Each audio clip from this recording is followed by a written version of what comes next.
Families from all over the world are jam-packed into Tijuana shelters tonight.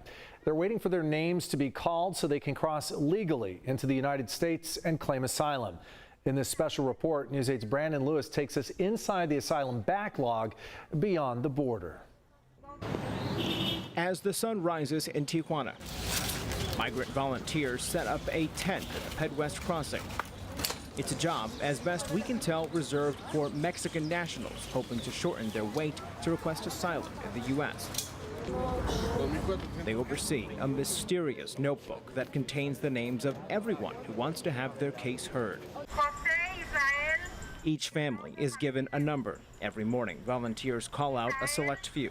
On this day, they start with 2413. Hundreds of migrants listen and hope their long wait will finally come to an end. They've waited months to cross into the U.S. The entire process is fraught with controversy. Immigrant rights groups say it's illegal. Border security advocates claim it prevents the U.S. asylum system from being overrun. Officially, the process is overseen by volunteers and not any government group, although Mexican immigration officials from Grupo Beta answer questions from the crowd. Off to the right, new arrivals place their names in the book for the first time to assure their place in line. Without warning, the bullhorn stops and the crowd disperses. Families return for another long night in the shelters. I sleeping in here in this little house. Fidelia de la Cruz has called this shelter home for the past month.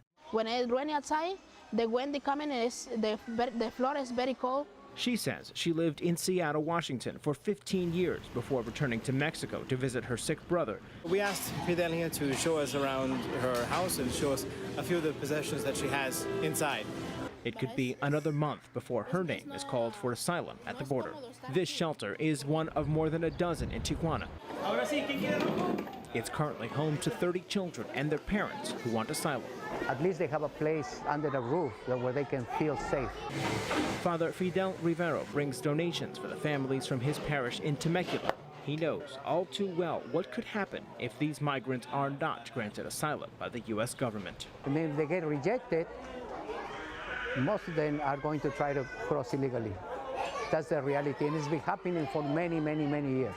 The border backlog is the result of the U.S. government's metering policy, where only a limited number of asylum seekers are allowed into the U.S. each day. Today, about 30 names are called. Grupo Beta places the migrants into a van. The few items they have are loaded into a pickup. We follow them for about a mile through the streets of Tijuana.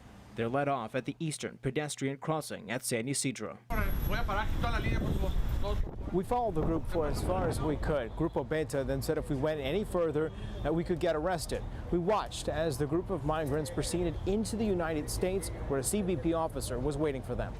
I'm with Channel 8. But News 8 also had a camera on the U.S. side of the pedestrian crossing. Our exclusive video shows customs officers taking about 36 asylum seekers into custody. Most of these are families who are held in the Otay Mesa detention facility for 3 to 5 days. Some are later returned to Mexico with a court date. I can't observe them. No, not here.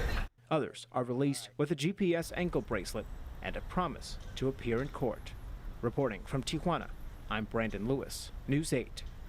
Many asylum seekers are bused to a temporary family shelter downtown. Within days, they are flown all over the country to live with sponsor families while they wait for their day in immigration court.